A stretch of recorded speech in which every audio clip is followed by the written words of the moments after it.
to a searching comparison, and it also highlights the responsibilities of the various people represented at this meeting.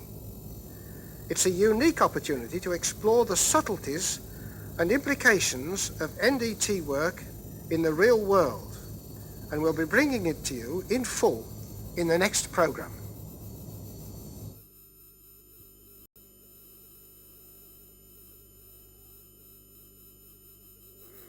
This is BBC Two.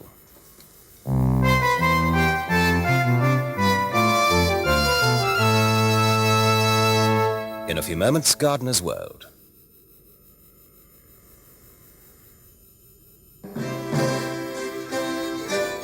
First, a word about programmes later this Friday evening on BBC Two. At 8:10, Chronicle revisits Manchester University for the unwrapping of mummy number 1770. Dr. Rosalie David has invited specialists in various fields, like pathology and dentistry, to devote some of their spare time to the unwrapping of 1770. The first mummy to be unwrapped in scientific circumstances in this country since the turn of the century. That's followed at 9 o'clock by music and comedy when Fred Wedlock joins the Fivepenny Piece for the last of their present series. At 9:30, The Other Side presents Contacts, the story of an English photographer who volunteers to cover the Vietnam War. Then Bullseye at 10:30 brings an international flavour to the darts competition in the last of the two first-round matches. More sport at 11, highlights of the first day's play in the international golf from Wentworth. Finally, at midnight, La Gueule Ouverte, Maurice Pialat's moving film about a woman dying of cancer. And these are this Friday evening's programmes on BBC Two.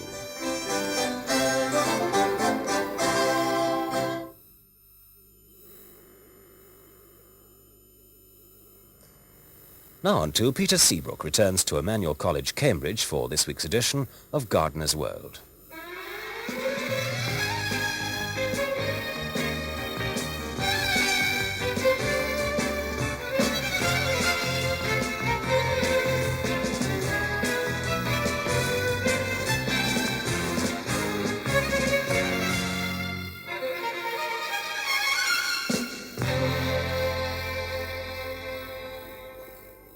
Good evening and welcome back to Cambridge. I'd like to introduce you to my guide again, George Seeley. George, you've been gardening here for 33 years, I think. Can you set the scene for us a bit? Well, this is the original part of the college, which there are very few buildings left of it. It's just these around here. And it's of a Elizabethan foundation. But previous to that, there was a priory that stood here, a Dominican order, known as the Blackfriars. Over the years, this developed into a grass court, rectangular court, and we found that people cut from doorway to doorway, as you see, and there's many of them. Lots of doors, yeah. Yes, and this cut the grass up rather badly, so it was redesigned in 1961 by John Codrington, and he set on this design by drawing a line from each doorway to doorway, and so it set the pattern of the garden. Yeah. Thinking further, Elizabethan, why not a knot garden? And have another thought, we're next door to the kitchen, why not a herb garden? And this is how the garden developed. And do they really pop out from the kitchen and collect from time herbs? to time, yes. Yeah. And with the Elizabethan knot garden, the idea was box edging, wasn't it, which had a sort of flowing design, the more sort of knot-like, the better, and coloured stones in the base. That's right. The coloured stones, of course, giving you winter colour. Yeah. When most herbs have died down. Well, is that coal, the black one? That's coal. At one time it got labelled Merthyr Tydfil vulgaris by the lads. There's some of that. There's some humour about. That's why there's no labels about. Yeah. And the tree onion? The tree onion, of course, and the chives. Yeah. And then here, marjoram. Well, we've got the yellow one in as well. Green and gold, yes, gold. Needs a bit of colour. And will it cover, I mean, as the summer goes on? Yes, we keep them restricted a little way from the edges so that we can go along and cut them. Yeah, because I like the smell of box always, nice sort of smell yeah. to it. Yes. And up yonder, is it red sort of granite? That's right, yes. And then we've got fennel and the variegated mint. Yes, that's the black fennel, which is slightly more decorative than the ordinary fennel. That's why it's put there, because we use this for decoration rather than as a garden. Certainly that lovely black feathery sort of leaf, and the red granite's nice. And then over to the other side, still staying with the red, but it's sort of silvery foliage. What's that? I can see me getting into trouble with that, because I'm going to call it southernwood, and that's not right. It's wormwood. Oh, wormwood. Artemisia, the same genus, of course. Yeah. And then on the walls, 4 walls and lots of different climbers. I mean, the wisteria, we came to see that especially last week, it wasn't quite out. See, there's quite a bit of growth on the wisteria. Do you summer prune it? I mean, it's quite a bit of growth there, not too much flower. We do, if time permits. Yeah, because you've got quite a lot to do, haven't you? We have. About 8 acres. And just 4 of you? Yes, and a few outside properties to help along. A little close on, there's that myrtle. I mean, that's sometimes considered as a tender plant. It's got some protection here, isn't it? It's got knocked about a bit. It has, but it'll break again. It's tight against that wall, and it faces south, so it stands every chance of recovering. And several jasmines. I mean, they will welcome the sunshine to make them flower, doesn't it? To get too much growth if they're in shady situations. Difficult plant to grow anywhere, because they will do this business of growing up and you get everything on the top. If we had more time, we would prune them lower down through the summer months to train some young stuff up in between. But this is time consuming. Yeah. We just haven't the time to do it. Yeah. So that if anyone's got one at home, prune it back and get good growth lower down. Certainly, yes. Yeah. And I see the first rose of summer there. Yes, that's the old thornless rose. Zephyrin druin. That's right. Well, doesn't that suffer with mildew? It most certainly does, yes. Hot, dry position. You'll have to be using some systemic fungicide on that, perhaps. We will. One more job. Been a nice place to work, George. And Philip Swindles, he's found a nice place to work in the pond in Chapman's garden. Well, you probably remember the other week I was giving Arthur a hand at Clack's farm to plant up his new pool. Well, this evening I've got an opportunity to show you some of the plants, what they look like when they're mature, and in a natural sort of setting. And what better place to start really than with the water lilies. And they're just emerging now, these lovely circular leaves. You can get water lilies in all different shades and shapes and sizes. You get yellow, red, pink, white, and every sort of combination of colours except blue, which is only apparent in the tropicals. Now across here, you'll probably see that there are some strings in the water. And when I first came, I thought, oh, what's going on here? And it's actually a heron deterrent, because apparently herons, when they come into to fish, like to walk into the water, and if they encounter something like a string or something like that in the water, which will touch their legs, they immediately hop out. So it's a really good deterrent. Now from out of the water, of course, water lilies are your basic aquatic plant. They're the ones that create all the interest actually in the pool. But there are a mass of plants, sort of irises, this sort of thing, which we have over here, Siberian irises, which you can use to throng the margins. But there's a whole host of stuff like that.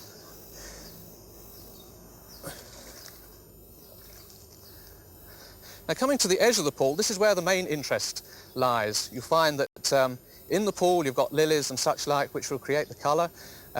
You have oxygenating plants which help balance the pool, but it's all along the margins where you want to create the interest and the colour. And what finer thing than a stilby? Beautiful thing with pink or white or creamy coloured plumes during July and August. A really lovely thing. And this attractive foliage which goes right down to the water's edge. It's not a true aquatic, but it just likes marshy conditions, likes its feet right in the water. And if we go along a little, you'll see here a rather unusual plant. Now this is a plant called Ligularia. It's a close relative actually of the groundsel. It has beautiful orange flowers during September, these attractive leaves which are sort of flecked and flushed with maroon. They form quite sizable clumps. They're not really a plant for beside the small pool. They'll grow to 3-4 feet or so. But they create a wonderful sort of architectural quality to the edge of the pool. And then we come across to iris, and there's a whole mess of iris again. I mentioned the Siberian iris earlier, which is a small blue-flowered one with thin grassy foliage. This is the native yellow flag, possibly rather invasive for an ordinary small garden pool, but there are good garden varieties. There's one called, unfortunately, called Bastardii, which is a primrose-coloured one, and there's also one with variegated foliage, and another called Golden Queen with much larger flowers than the conventional type. You'll also find that there are Japanese iris, Iris camphori, which have flowers that look just like butterflies, just resting on the foliage. Again, there's the iris of the Japanese paddy fields, Iris levigata, with beautiful blue, sky blue flowers. There's in fact a whole host and a whole lot of hybrids between the 2 or 3 main species, which you can use to plant all along the edge or on the banks of the pool to create interest. And now on the far side of the pool there's rather an interesting plant, this one with the sort of divided pinnate foliage. This is a close relative of the astilbe, which I was speaking about earlier. It's a thing called Aruncus, or goat's beard. It grows 3 to 4 feet high with beautiful white feathery plumes. It's a really beautiful thing.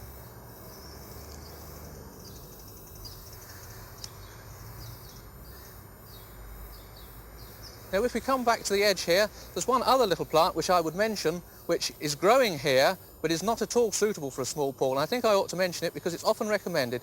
It's a little polygonum, a wee plant that's growing on the far side of the pool there. It'll become quite invasive. It looks very attractive in its small form, but once it becomes established it can be really invasive. And what better thing really when you're coming to planting and establishing a pool than something like a weeping willow. In a small garden you wouldn't want one this sort of size, but it's quite possible that to get a small dwarf variety.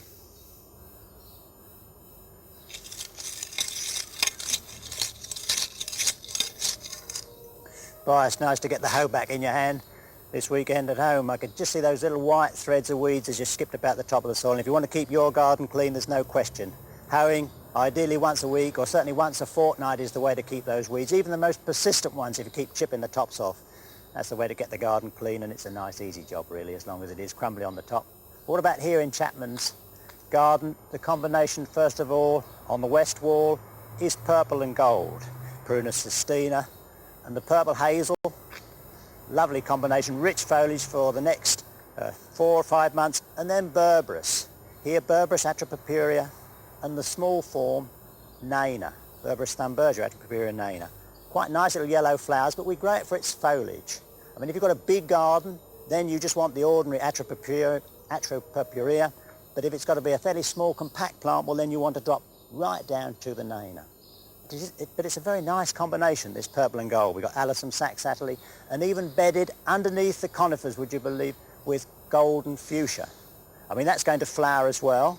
Fuchsias will take a bit of shade. The main thing, of course, is moisture. If you let them get dry, they shoot their flowers. So as long as you keep them nicely watered, then you'll get a good showing from them. And in this case, it's the foliage as much as anything that we're after to get that very nice combination.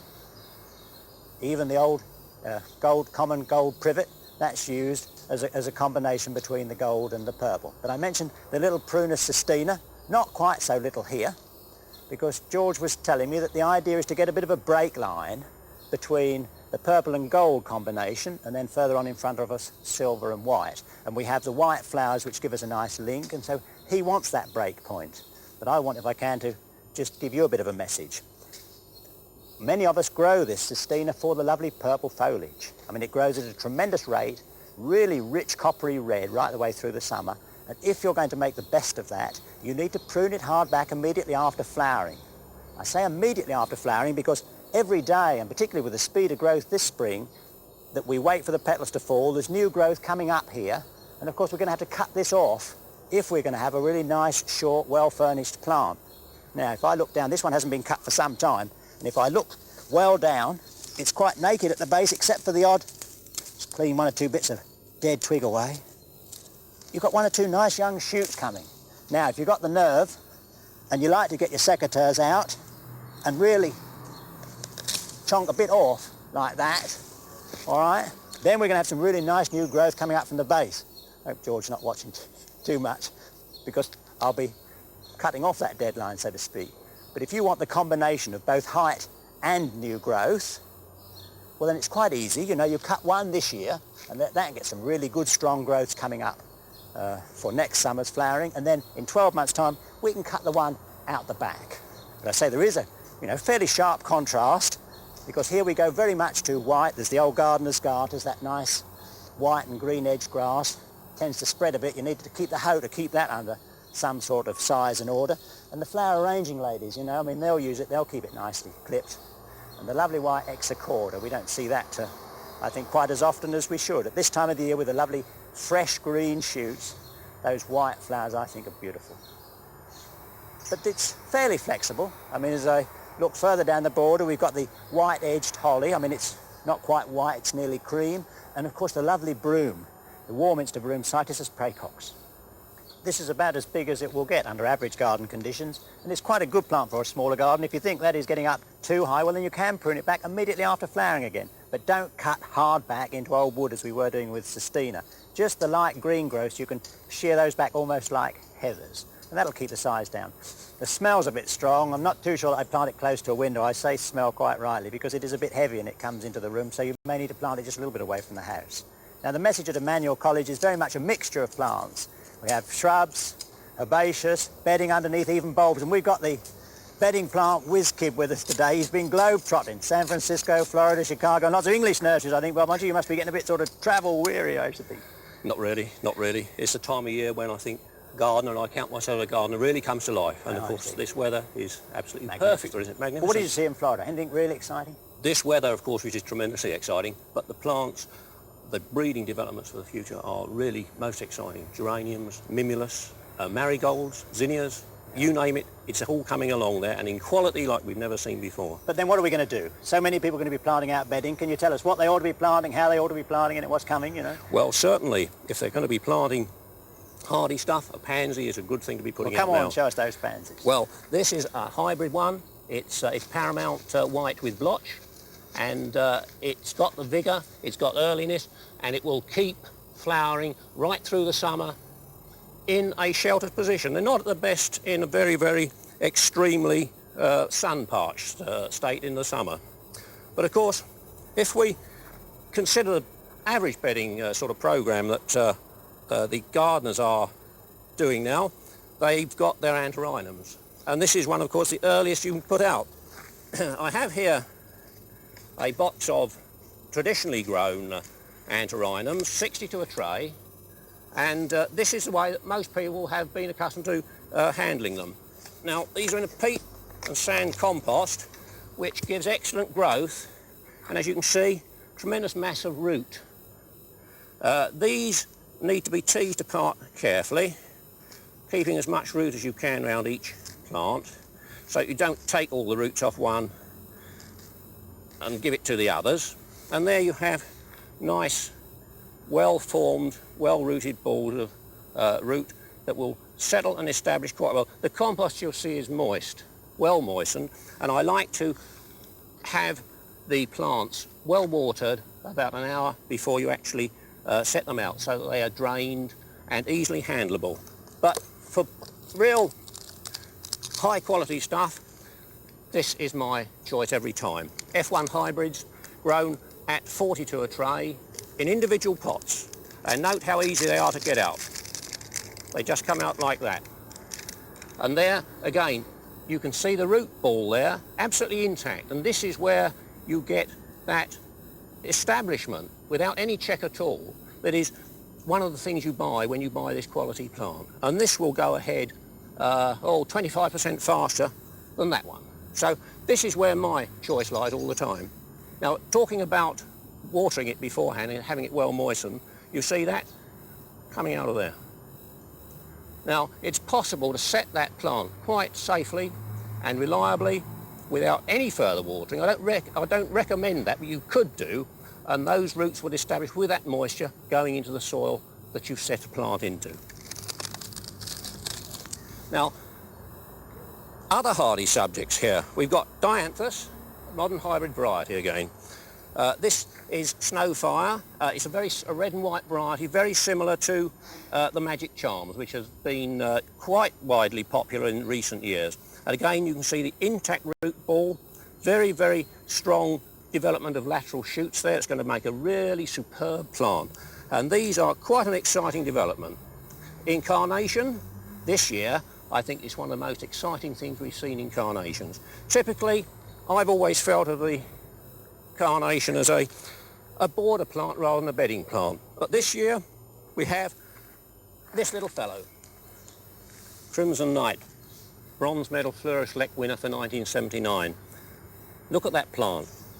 Have you ever seen a carnation like that? This is the old border carnation type which people have commonly planted at this time of year. Much shorter, much more compact, and early flowering too. A real breakthrough in carnation breeding.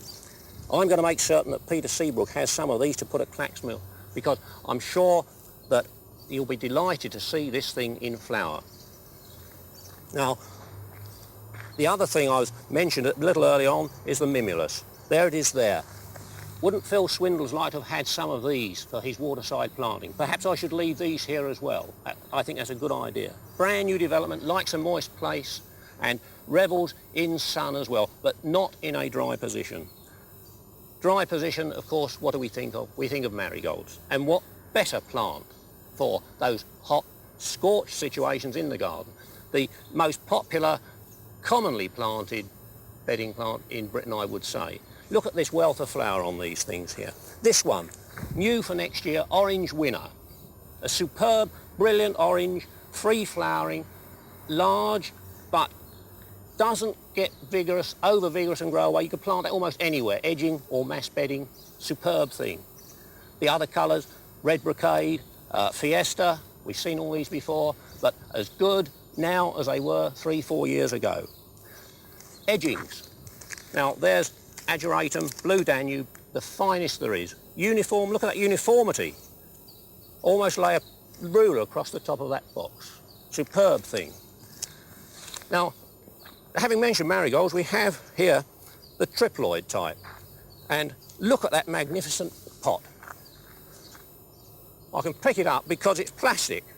And this is one of the great things that plastic has brought to gardening. You can buy a planted bowl and take it away in the boot of your car. This is triploid marigold honeybee, and I think it's one of the kings or queens of marigolds. It doesn't set seed, and so it flowers and flowers and flowers. It's larger than the ordinary French type, as you can see here. You can make the comparison, and it'll make a plant 2 feet across, an individual one. There's 5 plants in there, and that bowl will be looking as good in September as it does now. Planters, of course, brings us to the most popular increasing trend in America, and now I'm very pleased to say in Britain, and that is the hanging baskets. These again, ready planted from garden centres. Beautiful. Those will trail for 18 inches or 2 feet, and again, like the marigold, will keep going right through the summer. Busy Lizzie for that shadier spot. Now, what could be better than that? Pendulous begonia there to lend a little bit of contrast, but this is Grand Prix, a very large flower Busy Lizzie. Note the catchment tray here for any liquid that drains through when you water it. And you can have a large bowl or a small one. That one you can get in the garden centre, ready planted for $1.55. And I think that's a bargain, because the pleasure and performance you can get from that is real value for money. From Busy Lizzie in pots to Busy Lizzie in boxes. Superb bedding plant, specially bred for open situations, will stand sun. Plant at 12 to 15 inches and it'll cover the ground completely. Why don't you get some of your old tatty plants from the house, which are probably covered in white fly, get them outside, put them in the borders. They'll give you good value for money there. Really put on a splendid show. Another great development, fibrous begonias. Just look at these here. Look at the size of those flowers. This is Hebris red and new Pomona. We all know those multi-flowered small type of bedding begonia, but these are real giants. They're vigorous and they'll keep going just as well. And what about their cousins? Look at this, the tuberous non-stop. Superb plant, raised from seed, and it will flower right the way through the summer, into the autumn, right until the frost. In fact, it's one of those plants that gets better and better as the season gets on, and its autumn performance is very often at its absolute peak. Now, what can I say about our last subject here? Petunias. Have you ever seen colours like that in any other flower? And they are so free-flowering, as you can see here, pot-grown. They can be set out in the garden just as they are, and they'll keep going without any check, and they'll flower and flower and flower. And good rain recovery too. Red flash, rose flash, tickle pink, almost as resistant as a multiflora. I love that tickle pink, eh? My godfathers. But I think in this silver and white border behind you, you ought to leave your mark, Bob. What was that white one again? Miss Blanche. Oh, absolutely lovely, isn't it? So come on, you started planting. I think you ought to leave your mark there. And just to finish off, you know, we'll look through the big trees here in the square. Tall, upright growth of the ginkgo, one of 2 prehistoric trees, lovely autumn colour too. Some people call it the maidenhair because the leaves are just like the little circular parts of maidenhair. And a real old timer there, Liriodendron tulipiferi. When people see tulip tree in the catalogue, they often confuse it with magnolia, but Liriodendron tulipiferi has small, green, rather insignificant flowers. And that lovely old weeping willow and the flowering crab that's dropped its petals now, but really nice setting. When I spoke about the ginkgo being prehistoric, the second tree, the fossil tree, is Metasequoia glibstroboides, and that particular plant there was one of the original Cambridge 6. Seed raised in the Cambridge Botanic Gardens in 48 and planted there in 49, so you can see how big they get. And then beside it a replacement for the old tulip tree, a much younger Liriodendron tulipiferi. So you can see even in this small area, 5 or 6 really magnificent trees. Well, we're indebted to the Masters and Fellows for giving us open house and so much cooperation here, and the scholars too. You know, they haven't pulled any plugs out, although we have the feeling that they've been watching us all the time, and they'll perhaps be having a go at us as we leave. But really I can't recommend the gardens to you enough. I think as the summer months approach us more, you'll see much more leaf, and some of these planting combinations really develop. So if you are in East Anglia, try and just pop in. I hope too that you'll be able to pop in a new garden with us next week, because we're going to lie in Tonbridge. Magnificent lakes there. The rhododendron should be in full flower. I think it's going to be another lovely garden to look at, and I look forward to being there with you next week. And until then, good night to you.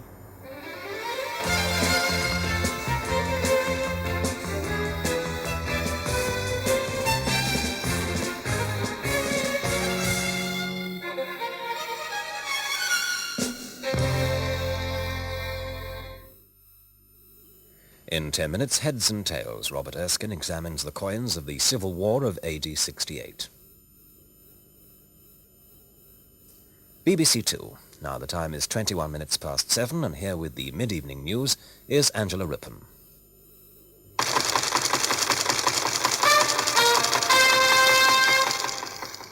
A man dies after a stabbing incident on a train. A 16-year-old youth from Glasgow has appeared in court at Warrington in Cheshire accused of the murder of 21-year-old Mr. John Murray from Newcomock in Ayrshire on a Glasgow to London train earlier today. He was remanded for a week. The train taking soccer fans from Scotland to Wembley was pulled up outside Warrington. Nick Clark reports. Police and ambulancemen were waiting on the platform at Warrington when the train drew in. They'd been called by the guard from a railside telephone after the communication cord was pulled 2 miles north of the station. More than 500 people, many of them Scottish football fans, were on the train, the night sleeper from Glasgow. And there'd been trouble on the train before the communication cord was pulled. A girl of 23 said she'd had £120 stolen by a thief who slashed the pocket of her jeans to get at the money. People taken off the train for questioning told police too of gangs of youths chasing each other down the train. 60 people were questioned at Warrington Police Station. 10 stayed there as police inquiries went on through the morning and damage on the train was examined. Most of the passengers were transferred to another train to take them to Euston on a journey that should have lasted 8 hours. The original train was shunted into a siding for further examination and forensic tests. There was a strong police presence at Euston Station in London when the Scotland supporters, who'd been delayed by the incident, arrived on other trains. They were ushered through the station and onto the streets of the capital to make their way eventually to Wembley Stadium for tomorrow's England versus Scotland Soccer International. The price of milk is going up by 1.5 pence a pint, the government announced today. It'll cost 15 pence a pint from June the 3rd in England, Wales and Northern Ireland, and from July the 15th in Scotland. Was the increase absolutely inevitable? Alas, yes, and it's a rise that should have taken place in April, and the normal time for review was the beginning of April, and the government decided not to, and they deferred it through April, and they deferred it again on May the 1st, and I inherited a dairy industry whose costs had risen, and producers whose costs have risen also. And there's a mechanical way of adjusting that, which the previous government used. I've used exactly that formula, and I'm afraid that gives this rise of a penny halfpenny. Other major oil companies, Esso, Shell and Texaco, have now followed the lead of BP and put up their petrol prices. The increases from midnight tonight will put between 5 and 6 pence a gallon on fuel at the pumps. Plans to abolish vehicle excise tax may be dropped. The Transport Minister, Mr Norman Fowler, has said he's reviewing the whole operation of vehicle excise duty, and talks about substituting an extra tax on petrol instead have been stopped. At the Old Bailey trial of Jeremy Thorpe and 3 others, Andrew Newton, the man who says he was hired to kill Norman Scott, has agreed that he's told lies over the case in the past. Newton, under cross-examination, said that so far he'd made £11,000 from press and television interviews, and admits trying, as he put it, to milk the case for what he could get. He also said he'd been offered £150,000 if he could implicate Sir Harold Wilson in a conspiracy to murder. The first American to be executed since Gary Gilmore 2 years ago died in an electric chair in Florida this afternoon. After 6 years in the condemned cell, John Spenklink, who was convicted of murdering an ex-convict in a motel in 1973, heard that his last appeal to the U.S. Supreme Court failed. Spenklink, who was 30, had appealed 5 times.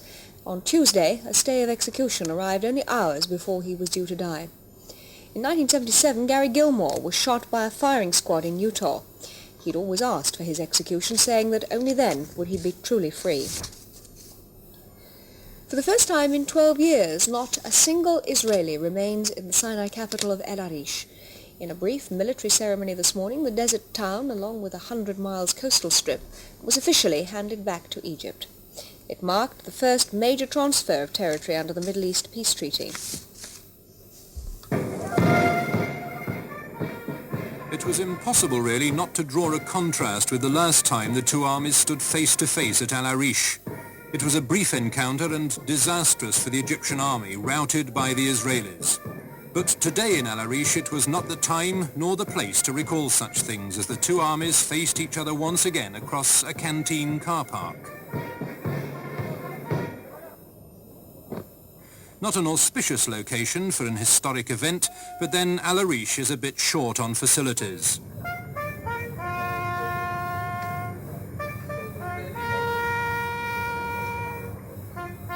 At a few seconds to 11, the Israeli flag was lowered for the last time, and that was the signal for a majority of the 40,000 residents of the town, kept well away behind barbed wire fences up until now, to let it be known that they approved wholeheartedly of what was happening.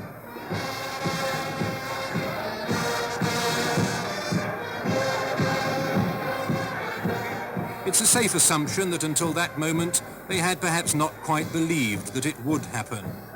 The appearance of the Egyptian flag told them that their 12-year dream was now reality.